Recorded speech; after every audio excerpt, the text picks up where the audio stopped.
بسم اللہ الرحمن الرحیم۔ السلام علیکم فرینڈس، آج ہم کریں گے کلاس 10 نظم نمبر 2 نعت کی تشریح۔ نظم 2 نعت جس کے شاعر ماہر قادری ہیں۔ شعر نمبر 1۔ رسول مجتبیٰ کہیے، محمد مصطفیٰ کہیے، خدا کے بعد بس آپ ہیں تو پھر اس کے بعد کیا کہیے۔ ماہر قادری ایک نامور شاعر، صحافی، محقق اور نقاد تھے۔ انہوں نے ادب میں اسلامی فکر کو فروغ دیا۔ انہوں نے رومانوی، سیاسی، ملی، مذہبی اور معاشرتی موضوعات پر بے شمار نظمیں لکھی۔ وہ ایک قادر الکلام شاعر تھے۔ ان کا نعت کلام ان کی وجہ شہرت بنا۔ شعر میں ماہر قادری نبی کریم خاتم النبیین صلی اللہ علیہ وسلم کی عصمت، رفعت، مقاموں اور روحانی مرتبے کا نہایت پر اثر اور جامع اظہار کر رہے ہیں۔ انہوں نے 2 بنیادی نکات پر زور دیا۔ شاعر آپ خاتم النبیین صلی اللہ علیہ وسلم کے اسماء گرامی رسول مجتبیٰ یعنی چنیدہ رسول اور محمد مصطفیٰ یعنی بہت زیادہ تعریف کیے جانے والے برگزیدہ کے ذکر سے آغاز کرتا ہے۔ ان القابات کے انتخابات میں نہ صرف ادب اور احترام جھلکتا ہے بلکہ امت کے لیے ایک رہنمائی بھی ہے کہ خاتم النبیین صلی اللہ علیہ وسلم کا ذکر ہمیشہ عقیدت اور عظمت کے ساتھ ہونا چاہیے۔ دوسرے مصرعے میں شاعر نہایت مؤثر انداز میں یہ بیان کرتا ہے کہ نبی کریم صلی اللہ علیہ وسلم کا مرتبہ کائنات کی تمام مخلوقات میں سب سے زیادہ بلند ہے۔ یہاں تک کہ خدا کے بعد کسی ہستی کا مقام و مرتبہ بلند ہے تو وہ صرف نبی کریم صلی اللہ علیہ وسلم کی ذات ہے۔ کسی شاعر نے کیا خوب شعر کہا ہے کہ ہر ابتدا سے پہلے ہر انتہا کے بعد ذات نبی صلی اللہ علیہ وسلم بلند ہے ذات خدا کے بعد۔ شاعر نے پھر اس کے بعد کیا کہیے کہ الفاظ سے عاجزی اور ادب کی انتہا کو ظاہر کیا ہے۔ گویا انسان زبان سے اس مقام کی بلندی کو بیان کرنے سے قاصر ہے۔ یہ شعر نبی کریم صلی اللہ علیہ وسلم سے بہت بے پناہ محبت، عقیدت اور تعظیم کا آئینہ دار ہے۔ شاعر نے اختصار کے ساتھ ایک ایسا پیغام دیا ہے جو عقیدے، ادب اور ایمان کی گہرائی کو اجاگر کرتا ہے۔ یہ شعر نہ صرف نعتیہ شاعری کی ایک خوبصورت مثال ہے بلکہ زبان و بیان کی سادگی اور معاونت کی گہرائی کا بہت حسین امتزاج ہے۔ شعر نمبر 2۔ شریعت کا ہے یہ اسرار، ختم الانبیاء کہیے، محبت کا تقاضا ہے کہ محبوب خدا کہیے۔ ماہر قادری ایک نامور شاعر، صحافی، محقق اور نقاد تھے۔ انہوں نے ادب میں اسلامی فکر کو فروغ دیا۔ انہوں نے رومانوی، سیاسی، ملی، مذہبی اور معاشرتی موضوعات پر بے شمار نظمیں لکھی۔ وہ قادر الکلام شاعر تھے۔ ان کا نعت کلام ان کی وجہ شہرت بنا۔ شعر میں ماہر قادری واضح کرتے ہیں کہ اسلامی عقیدے کے مطابق حضرت محمد رسول اللہ خاتم النبیین صلی اللہ علیہ وسلم کو اللہ کا آخری نبی ماننا اور تسلیم کرنا ہی اصل ایمان ہے۔ یہ عقیدہ اسلام کی بنیاد ہے اور اس میں کوئی گنجائش نہیں کہ آپ صلی اللہ علیہ وسلم کے بعد کوئی نبی آئے گا۔ شاعر اس عقیدے کو اسرار کا نام دے کر اس کی حیثیت پر زور دیتا ہے۔ دوسرے مصرعے میں شاعر نے نبی کریم صلی اللہ علیہ وسلم سے روحانی اور جذباتی وابستگی کی طرف اشارہ کیا ہے کہ اگر شریعت کا تقاضا آپ صلی اللہ علیہ وسلم کو خاتم النبیین ماننا ہے، لیکن جو دل سے آپ صلی اللہ علیہ وسلم سے سچی محبت رکھتا ہے وہ آپ صلی اللہ علیہ وسلم کو صرف ایک نبی ہی نہیں بلکہ محبوب خدا یعنی اللہ تعالیٰ کے پیارے بندے کے لقب سے بھی یاد کرتا ہے۔ یہ محبت کا انداز ہے کہ عاشق اپنے محبوب کے لیے محبت بھرے الفاظ چنتا ہے۔ یہ شعر دین اسلام کی دوا ہم بنیادوں، ایمان و محبت کا حسین امتزاج ہے۔ حضور اکرم خاتم النبیین صلی اللہ علیہ وسلم کی ذات اقدس سے محبت و وفاداری حاصل ایمان ہے۔ بقول علامہ اقبال کی محبت سے وفا تو ہم تیرے ہیں، یہ جہاں چیز کیا لوح قلم تیرے ہیں۔ شاعر کا کہنا ہے کہ ایک مسلمان نہ صرف نبی کریم صلی اللہ علیہ وسلم کو آخری نبی مانتا ہے بلکہ ان سے بے پناہ محبت بھی رکھتا ہے۔ شاعر کا موقف ہے کہ عقیدے کے ساتھ ساتھ دل میں عشق رسول خاتم النبیین صلی اللہ علیہ وسلم بھی ضروری ہے، تبھی ایمان مکمل ہوتا ہے۔ یہ شعر نبی کریم خاتم النبیین صلی اللہ علیہ وسلم سے بے پناہ محبت، عقیدت و تعظیم کا آئینہ دار ہے۔ شاعر نے اختصار کے ساتھ ایک ایسا جامع پیغام دیا ہے جو عقیدت، ادب، ایمان کی گہرائی کو اجاگر کرتا ہے۔ یہ شعر نہ صرف نعتیہ شعر کی ایک خوبصورت مثال ہے بلکہ زبان و بیان کی سادگی اور معاونت کی گہرائی کا بھی حسین امتزاج ہے۔ جب ان کا ذکر ہو دنیا سراپا گوش ہو جائے، جب ان کا نام آئے مرحبا صلی اللہ کہیے۔ ماہر القادری ایک نامور شاعر، صحافی، محقق اور نقاد تھے۔ انہوں نے ادب میں اسلامی فکر کو فروغ دیا۔ انہوں نے رومانوی، سیاسی، ملی، مذہبی اور معاشرتی موضوعات پر بے شمار نظمیں لکھی۔ وہ قادر الکلام شاعر تھے۔ ان کا نعتیہ کلام ان کی وجہ شہرت بنا۔ شعر میں نبی کریم صلی اللہ علیہ وسلم کی عظمت، ادب اور احترام کے حوالے سے ایک نہایت گہرا پیغام موجود ہے۔ ماہر القادری نہ صرف عشق رسول خاتم النبیین صلی اللہ علیہ وسلم کا اظہار کر رہے ہیں بلکہ امت مسلمہ کو اس کی تعلیم بھی دے رہے ہیں کہ نبی کریم خاتم النبیین صلی اللہ علیہ وسلم کا جب بھی ذکر ہو تو ہر مسلمان پر ادب لازم ہے۔ شاعر کا موقف ہے کہ جب نبی کریم خاتم النبیین صلی اللہ علیہ وسلم کا ذکر ہو تو ہر سننے والے کو چاہیے کہ وہ ادب سے سراپا گوش ہو جائے۔ سراپا گوش ہونے کا مطلب پورا وجود کو یا کان بن جائے، یعنی انسان نہ صرف کانوں سے بلکہ دل سے بھی سننے کو تیار ہو۔ شاعر نے ادب، انہماکان اور روحانی لگاؤ کا اظہار کیا ہے۔ محبت کا پہلا قرینہ ہی ادب ہے۔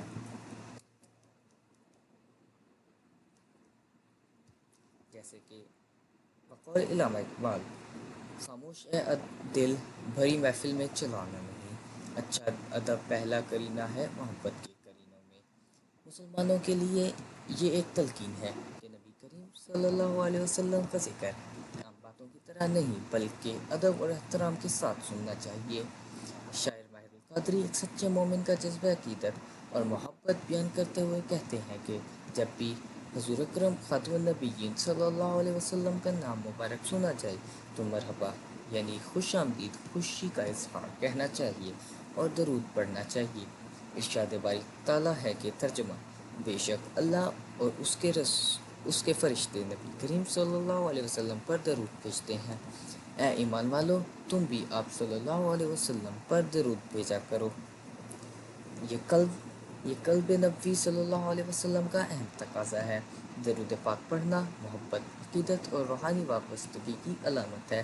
یہ شعر ادب، محبت اور روحانی شعور کا حسین امتزاج ہے۔ ماہر القادری نے اس شعر میں نبی کریم صلی اللہ علیہ وسلم کی عظمت اور مقام کی ایسی تصویر کشی کی ہے کہ سننے والا خود کو ادب سے جھکتا ہوا محسوس کرتا ہے۔ یہ شعر ہمیں درس دیتا ہے کہ نبی کریم صلی اللہ علیہ وسلم کا ذکر عام گفتگو کی طرح نہیں ہونا چاہیے بلکہ مکمل توجہ، خاموشی، محبت اور درود و سلام کے ساتھ ہونا چاہیے۔ یہ شعر نبی کریم صلی اللہ علیہ وسلم سے بے پناہ محبت، عقیدت اور تعظیم کا آئینہ دار ہے۔ شعر میں شاعر نے اختصار کے ساتھ ایک ایسا مجموعی پیغام دیا ہے کہ جو عقیدے، ادب اور ایمان کی گہرائی کو اجاگر کرتا ہے۔ شعر نمبر 4۔ میرے سرکار صلی اللہ علیہ وسلم کے نقش قدم شمع ہدایت ہیں، یہ وہ منزل ہے جس کو مغفرت کا راستہ کہیے۔ ماہر القادری ایک نامور شاعر، صحافی، محقق اور نقاد تھے۔ انہوں نے ادب میں اسلامی فکر کو فروغ دیا۔ انہوں نے رومانوی، سیاسی، ملی، مذہبی اور معاشرتی موضوعات پر بے شمار نظمیں لکھی۔ وہ قادر الکلام شاعر تھے۔ ان کا نعتیہ کلام آپ کی وجہ شہرت ہے۔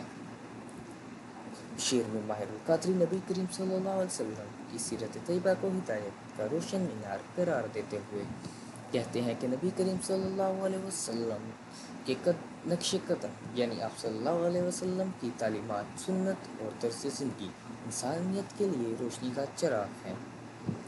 آپ خاتم النبیین صلی اللہ علیہ وسلم کے بتائے ہوئے راستے پر چلنا اللہ تعالیٰ کی مغفرت، رضا اور نجات کا ذریعہ ہے۔ گویا نجات حاصل کرنے کے لیے حضور اکرم صلی اللہ علیہ وسلم کے نقش قدم پر چلنا لازمی اور ضروری ہے۔ آپ صلی اللہ علیہ وسلم کی اطاعت ہی دراصل اللہ تعالیٰ کی اطاعت ہے، جیسا کہ قرآن مجید میں ارشاد باری تعالیٰ ہے۔ ترجمہ، جس نے رسول اللہ صلی اللہ علیہ وسلم کی اطاعت کی گویا اس نے اللہ تعالیٰ کی اطاعت کی۔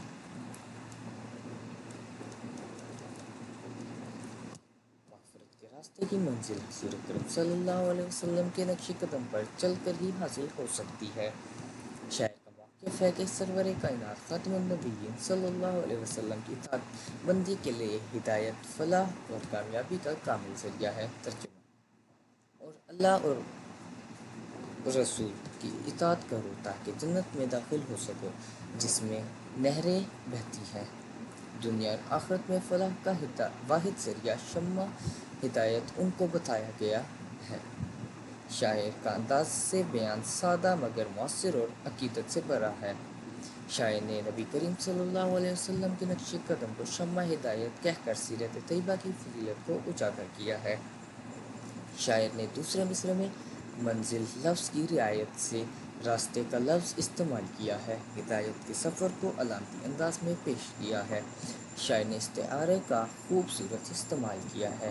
کنایاتی انداز میں منزل اور راستہ یعنی نجات و مغفرت کی طرف اشارہ کیا ہے۔ شعر کے مصرعوں میں روانی اور بہاؤ ہے۔ شاعر نے عقیدت آمیز اسلوب اختیار کرتے ہوئے سادگی، فصاحت اور جذبۂ عشق رسول خاتم النبیین صلی اللہ علیہ وسلم کا بہترین نمونہ پیش کیا ہے۔ شعر نمبر 5: محمد صلی اللہ علیہ وسلم کی نبوت دائرہ ہے نور وحدت کا، اسی کو ابتدا کہیے اسی کو انتہا کہیے۔ ماہر القادری ایک نامور شاعر، صحافی، محقق اور نقاد تھے۔ انہوں نے ادب اور اسلامی فکر کو فروغ دیا۔ انہوں نے رومانوی، سیاسی اور ملی، مذہبی اور معاشرتی موضوعات پر بے شمار نظمیں لکھی۔ وہ قادر الکلام تھے، ان کا نعتیہ کلام ان کی وجہ شہرت بنا۔ شعر میں ماہر القادری نے نہایت عقیدت اور فکری گہرائی سے حضرت محمد صلی اللہ علیہ وسلم کی نبوت کو وحدانیت کے نور کا مرکز و محور کہا ہے۔ دائرہ ایک مکمل اور بند شکل ہوتا ہے جس کا کوئی ظاہری ابتدا ہوتا ہے اور نہ انتہا۔ شاعر اس علامت سے یہ بتا رہا ہے کہ نبی کریم صلی اللہ علیہ وسلم کی نبوت ایک دائمی روشنی ہے جو ازل سے ابد تک پھیلی ہوئی ہے۔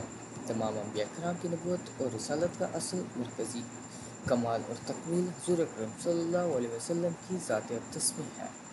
آپ صلی اللہ علیہ وسلم کی رسالت نہ صرف ختم نبوت کی دلیل ہے بلکہ اس میں تمام نورانی ہدایتوں کا مجموعہ بھی ہے۔ رسول خدا خاتم النبیین صلی اللہ علیہ وسلم کی نبوت کو شاعر نے نور وحدت یعنی اللہ تعالیٰ کی وحدانیت کے نور کا کامل مظہر قرار دیا ہے۔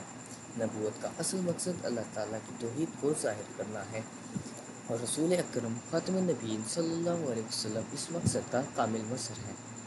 آپ خاتم النبیین صلی اللہ علیہ وسلم آخری نبی ہیں۔ ارشاد باری تعالیٰ ہے۔ ترجمہ: محمد خاتم النبیین صلی اللہ علیہ وسلم تم مردوں میں سے کسی کے باپ نہیں ہے لیکن وہ اللہ کے رسول اور خاتم النبیین ہے۔ ماہر القادری کہتے ہیں کہ رسول اللہ صلی اللہ علیہ وسلم کی نبوت اللہ کے نور وحدت کا مرکز و محور ہے۔ ان کی رسالت کا نعتہ ہدایت کا آغاز بھی ہے اور انتہا بھی ہے۔ شاعر کا انداز بیان عارفانہ اور جامع ہے۔ دائرہ اور نور جیسے الفاظ استعمال کر کے عرفانی اور فلسفیانہ معاونت پیدا کی گئی ہے جس میں شاعر نے گہرائی پائی جاتی ہے۔ اسلوب عقیدت ادب میں فکری بلندی کا عکاس ہے۔ شاعر نے شعری محاسن کے طور پر استعارے کا استعمال کر کے رسول اللہ صلی اللہ علیہ وسلم کو توحید کی روشنی کا مرکز قرار دیا۔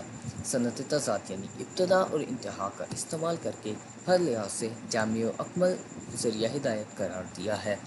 شعر میں توحید کی گواہی، وحدانیت اور ختم نبوت کا عقیدہ مضبوطی سے جھلکتا ہوا دکھائی دیتا ہے۔ الفاظ میں روانی اور نرمی موجود ہے جس سے نعتیہ کلام میں حسن اور موسیقیت پیدا ہوئی ہے۔ ماہر القادری کا یہ شعر نہ صرف رسول اللہ صلی اللہ علیہ وسلم کی شان رسالت کو بلند کرتا ہے بلکہ نعتیہ شاعری کی فکری، روحانی اور ادبی گہرائی کا بھی عمدہ نمونہ ہے۔ شعر نمبر 6: غبار راہ طیبہ سرما چشمِ بصیرت ہے، یہی وہ خاک ہے جس خاک کو خاک شفا کہیے۔ ماہر القدری ایک نامور شاعر، صحافی، محقق اور نقاد تھے۔ انہوں نے ادب میں اسلامی فکر کو فروغ دیا۔ انہوں نے رومانوی، سیاسی، ملی، مذہبی اور معاشرتی موضوعات پر بے شمار نظمیں لکھی۔ وہ قادر الکلام شاعر تھے۔ ان کا نعتیہ کلام اب ان کی بجائے شہرت بنا۔ ماہر القدری شعر میں مدینہ منورہ کی خاک کو انتہائی مقدس اور معتبر قرار دیتے ہیں۔ ان کے نزدیک طیبہ کے راستے میں کی مٹی محض مٹی نہیں بلکہ وہ روحانی سرما ہے جو آنکھ کو بصیرت عطا کرتا ہے، یعنی خاک طیبہ دل و دماغ کو روحانی روشنی اور ہدایت بخشتی ہے۔ دوسرے مصرے میں اس مٹی کو خاک شفا کہا گیا ہے، یعنی ایسی پاکیزہ مٹی جو روحانی اور جسمانی بیماریوں کی دوا ہے۔ یہاں شاعر نے عشق رسول خاتم النبیین صلی اللہ علیہ وسلم سے محبت کے جذبے سے سرشار ہو کر کہا ہے کہ مدینہ کی گلیاں کی خاک غبار راہ طیبہ محض مٹی نہیں بلکہ روحانی بصیرت کے لیے سرما ہے۔ خاک مدینہ کو بصیرت کا سرما کہہ کر شاعر نہایت خوبصورت انداز اپناتا ہے۔ اس طرز کا مضمون علامہ اقبال کے ہاں بھی دیکھنے کو ملتا ہے۔ خیرہ نہ کر سکا مجھے جلوہ دانش و فرنگ، سرما ہے میری آنکھ کا خاک مدینہ و نجف۔ شاعر کا انداز بیان اور اسلوب نہایت عقیدت امیز، عارفانہ اور پرتاثیر ہے۔ شاعر نے مدینے کی خاک کو شفا اور بصیرت عطا کرنے کے لیے مقدس شے کے طور پر پیش کیا ہے۔ ماہر القدری کے انداز بیان میں خضوع اور محبت کا گہرا رنگ جھلکتا ہے۔ سرما بصیرت اور خاک شفا کہہ کر معنوی گہرائی پیدا کی ہے۔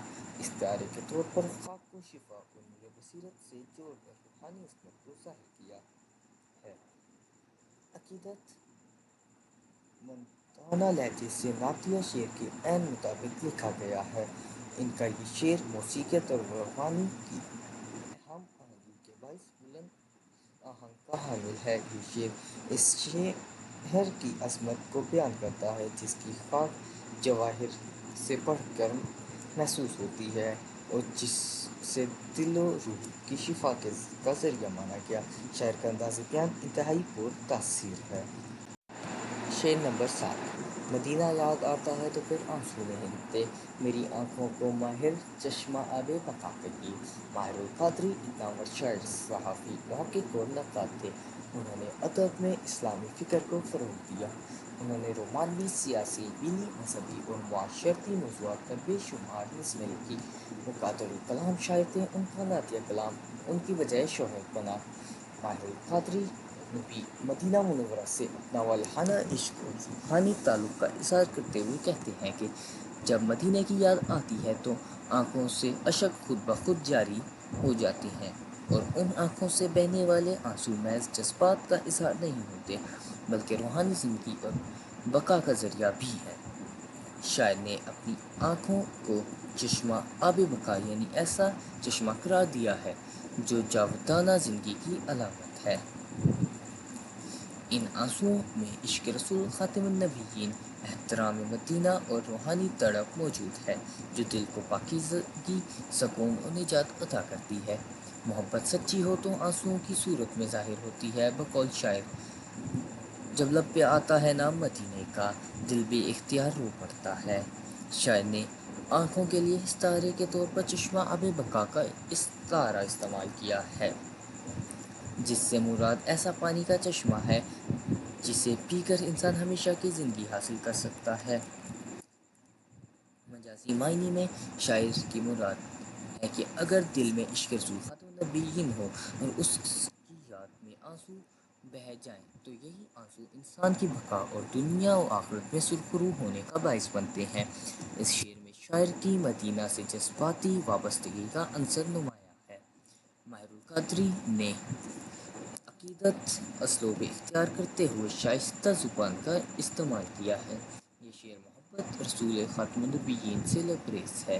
شاعر نے آنسوؤں اور چشمے کو رعایت لفظی کے طور پر برتا ہے جس سے خوبصورت معنوی ہم آہنگی پیدا ہوئی ہے۔